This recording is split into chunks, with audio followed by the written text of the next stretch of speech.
Oke teman-teman, balik lagi dengan saya Fikri Dos. Seperti biasa saya akan bereaction soal sepak bola Indonesia dan juga tanggapan komentar dari netizen soal sepak bola tanah air. Jadi kalau sebelumnya timnas Malaysia menolak untuk bertanding dengan timnas senior kita di Tri Nation Cup, maka sekarang mereka tidak bisa mengelak lagi. Kenapa? Karena di AFF U23 di bulan Juli nanti Malaysia dan Indonesia akan berada di satu grup yang sama, yaitu di grup A bersama-sama dengan Brunei Darussalam dengan Filipina. Yang mereka tidak bisa mengelak lagi, pasti akan bertanding nanti. Seperti apa pertandingannya pasti akan seru sekali.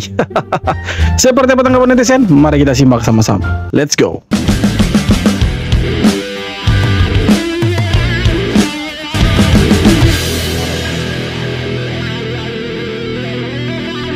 Media Malaysia bandingkan harga tiket kandang timnas Indonesia dengan negeri jiran, Stadium Astro, secara khusus memberikan sorotan terhadap harga tiket yang dipatok PSSI untuk pertandingan pada 5 Juni 2025. Harga tiket termurah, yakni kategori Tribun atas, dibanderol dengan Rp300.000. Sementara itu, untuk kategori Tribun Selatan dan Utara, harganya dibanderol dengan Rp600.000. Adapun kategori Tribun Barat dan Timur dihargai sebesar Rp1,25 juta. Untuk harga tiket termahal pada laga kandang skuad Garuda ditetapkan kategori VIP Barat dan Timur. Harga tempat duduk termahal di SUJBK itu mencapai Rp1,75 juta. Sementara di Malaysia, dari tiket termurah hanya dijual Rp150.000 sampai yang termahal Rp270.000. Bahkan ada tiket khusus untuk anak-anak yang hanya dijual Rp20.000. Bagaimana menurut kalian? Tulis komentar. Ya walaupun kita punya tiket terbilang mahal, startnya itu dari 600.000, tapi ya namanya kalau timnas yang bermain, apalagi di event besar seperti kualifikasi Piala Dunia begini, maka ya animo masyarakat, euforia masyarakat untuk dukung timnas itu tinggi sekali begitu, karena supporter itu mau lihat bagaimana permainannya timnas, karena sudah ada perkembangan dari tahun ke tahun, dari masa ke masa, ditambah lagi dengan pemain-pemain yang bermain di Eropa, makanya membuat masyarakat penasaran seperti apa pertandingan Indonesia, permainan-permainan pemainnya di setiap pertandingannya. Berbeda dengan negara tetangga kita, walaupun mereka punya tiket itu terbilang lebih murah daripada tiket di Indonesia, tapi ya kalau kita lihat mereka punya pertandingan selalu sepi. Mereka punya stadion itu, apalagi stadion yang mereka cukup besar itu Stadion Bukit Jalil. Salah satu contohnya waktu kualifikasi Piala Asia mereka lawan Nepal waktu itu. Tapi kita lihat supporternya itu tidak seramai Indonesia. Bayangkan di Indonesia kualifikasi Piala Dunia, ya Piala AFF itu selalu rame. Mau dimanapun pertandingannya, mau U23, mau kelompok umur, mau senior, pasti supporter Indonesia itu pasti akan penuh di stadion. Beda dengan negara tetangga, mungkin mereka itu malas ke sana karena ya mereka punya permainan timnas tidak sebagus Indonesia, atau pemain-pemainnya ya begitu-begitu saja, makanya mereka mungkin malas ke stadion. Beda dengan Indonesia, permainan itu bagus dan ya supporter mau lihat seperti apa permainannya Indonesia. Ini bukan sombong, tapi memang faktanya berbicara seperti itu. Ini fakta loh teman-teman, bukan ya kita sengaja mengada-ada, tapi ini fakta yang terjadi sebenarnya, kan begitu. Wah, media Malaysia heran nonton timnas Indonesia mahalnya bisa 6 kali lipat dari mereka. Tapi anehnya tiket tetap ludes 76.000 kursi. Di Malaysia tiket premium cuma 270 ribuan, sedangkan di GBK bisa tembus 1,7 jutaan. Itu belum termasuk parkir sama popninya. Tapi ya begitulah, cinta itu kadang nggak logis. Soal harga, urusan belakangan, mau harga berapapun yang penting bisa teriak Indonesia sambil dadanya deg-degan sampai suara serak di menit akhir. Gimana nih menurut kalian? Wah.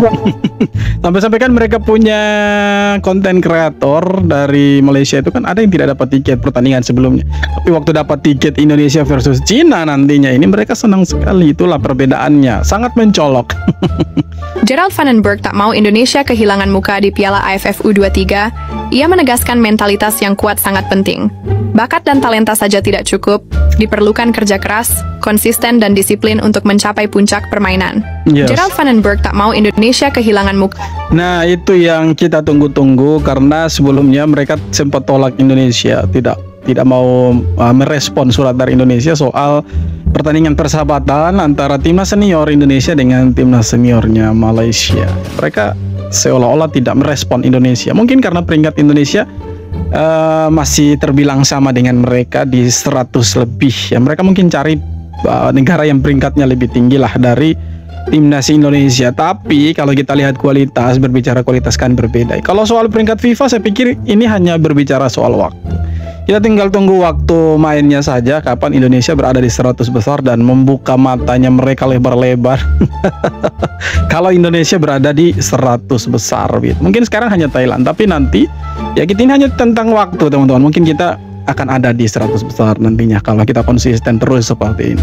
Nah, sempat menolak, tapi sekarang mereka tidak bisa menolak lagi karena ini sudah ada drawingnya. Bahkan kemarin ada ya ketua AFF-nya kan, Pak Erick Thohir angkat begini ya kertasnya, yang muncul nama Malaysia. Artinya di dalam grup A itu kita sebagai hostnya, tuan rumah, dan ada 3 negara lagi di grup A, ada Malaysia, Filipina dengan Brunei Darussalam. Nah, ini keren. Kita akhirnya ketemu Malaysia setelah bertahun-tahun. Menarik untuk ditunggu seperti apa pertandingannya Indonesia dengan Malaysia nanti. Duel klasik yang syarat gengsi. Kalau sampai nanti Indonesia menang, maka ya bisa dipastikan Indonesia akan menjadi juara AFF U23. Karena kita datang dengan ya pengalaman yang cukup panjang untuk U23. Walaupun sudah pergantian pelatih, tapi pelatih kali ini bukan kaleng-kaleng juga, punya nama besar di Eropa dan mantan pemain Ajax Amsterdam, PSV Eindhoven. Jadi kemungkinan kita bisa ya bermain bagus lah. Kita akan melihat bagaimana permainan-permainannya Justin Hubner. Mungkin kalau diturunkan Rafael Struijk, Marcelino dan pemain-pemain lokal kita nanti lawan Malaysia, Filipina dan Brunei. Tapi yang paling ditunggu-tunggu itu Indonesia Malaysianya. Itu yang paling ditunggu. Setelah pertandingan Malaysia versus KPVRD semalam, banyak netizennya bilang begini, Vietnam bakal ketar-ketir melihat Malaysia sekarang. Oh, ngeri. Euforia menahan imbang KPVRD sangat dirayakan oleh netizen Malaysia ya guys. Mereka bilang Vietnam bakal ketar-ketir melawan Malaysia sekarang. Dan medianya juga bilang begitu. Harimau Malaya bangga tahan imbang Tanjung Verde dengan skuad lokal. Padahal kita tahu ada beberapa pemain naturalisasi yang diturunkan ya guys. Bahkan di babak kedua, timnas Malaysia menurunkan Paulo Jose yang bisa bikin gol ke gawang KPVRD. Hasil FIFA Matchday ASEAN, gol pemain naturalisasi. Malaysia selamat dari kekalahan atas KPVRD.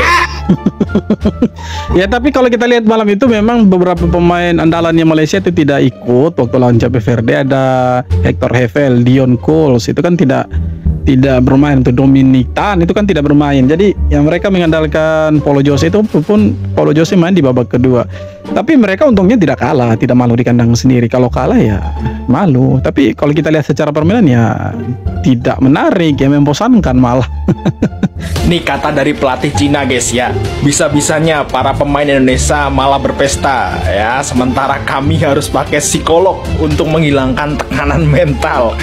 Padahal Indonesia banyak yang absen, tapi pemain terlihat bersenang-senang ya, namanya juga main di kandang guys ya. Ya kalau misalnya sampai kalah ya berarti Patrick out. Ya kita lihat nanti seperti apa lawan Cina tanggal 5. Memang secara kualitas memang kita tidak bisa anggap remeh Cina, karena di pertandingan sebelumnya kita kalah 2-1 di kandangnya mereka ya. Ini soal bagaimana kita mengalahkan mereka dan dapat 3 poin di kandang sendiri, karena ini pertarungan hidup dan mati. Indonesia wajib menang dan harus dapat 3 poin di GBK. Kalau mau lolos ke babak berikutnya ya kita wajib dapat 3 poin. Dan nanti Arab Saudi sama Bahrain, apalagi kalau mereka itu draw, maka Indonesia bisa dipastikan akan lolos ke ronde keempat. Nah, lawan Cina datang dengan ya ada sedikit pincang juga. Ya Indonesia bukan berarti mulus perjalanannya, karena ada beberapa pemain andalan kita juga yang tidak bisa ikut bertanding saat lawan Cina dan juga Jepang. Sebut saja ada Eliano, ada Sandy Walsh, ada Ragnar Oratmangun, ya tidak bisa bela timnas Indonesia karena sakit dan berbagai alasan yang lain yang mungkin masih masuk akal lah. Kemudian Marcelino Ferdinand dan Martin Paes yang ada akumulasi kartu. Tapi jangan khawatir, karena kita masih punya pemain-pemain yang cukup berkelas, punya pengalaman di Eropa. Di sana ada Kevin Dix yang sudah siap di Jakarta dan kemungkinan besar akan diturunkan sebagai starter nantinya oleh Patrick Kluivert, dan ada Joy Pelupesi, ada Dean James ya, walaupun Eliano tidak ada, tapi saya pikir Stefano Lillipali bisa menjadi opsi untuk mengganti Marcelino di depan, dan nanti kita lihat seperti apa. Kita doakan supaya bisa dapat 3 poin nanti di GBK, karena 3 poin itu harga mati untuk Indonesia kalau mau lolos ke babak berikutnya. Semoga kita dapat 3 poin dan kita bisa lolos ke babak berikutnya. Nah, kalau misalkan kita lolos ke babak berikutnya, ada beberapa keuntungan. Kita bisa naik peringkat FIFA-nya, kemudian kita bisa uji coba dengan Malaysia nantinya di bulan September kalau mereka mau lagi gitu. Kalau mereka tidak menolak. Nah, sebelumnya mereka sudah sempat menolak secara halus. Entah karena takut kalah atau seperti apa, karena kalau kalah pasti malunya luar biasa itu. Ya, kita lihat nanti seperti apa pertandingan Indonesia. Saya sih optimis kita dapat 3 poin dan kemungkinan kita akan mencetak 3 gol dan kita akan mencetak sejarah lagi GBK. Walaupun tiketnya mahal, tapi supporternya banyak. Beda dengan tetangga kita, walaupun tiketnya itu murah, tapi penontonnya yang datang cuma 5 ribuan, 10 ribuan. Itu artinya ada perbedaan yang cukup mencolok antara dua negara yang saling bertetangga ini, di mana sepak bolanya ya walaupun kita tidak terlalu maju-maju amat, tetapi setidaknya kita lebih maju daripada tetangga kita soal timnas Indonesia. Soal timnas Indonesia, maksudnya soal timnas. Oke teman-teman, jadi itu dia beberapa video tanggapan dan komentar dari netizen Indonesia soal sepak bola kita. Dan sebagaimana tanggapan kalian, silahkan tulis kolom komentar. Dan yang terpenting jangan lupa untuk like, komen, dan subscribe. Dan jangan lupa nyalakan lonceng notifikasinya. Kita jumpa lagi di video-video berikutnya. Hormat.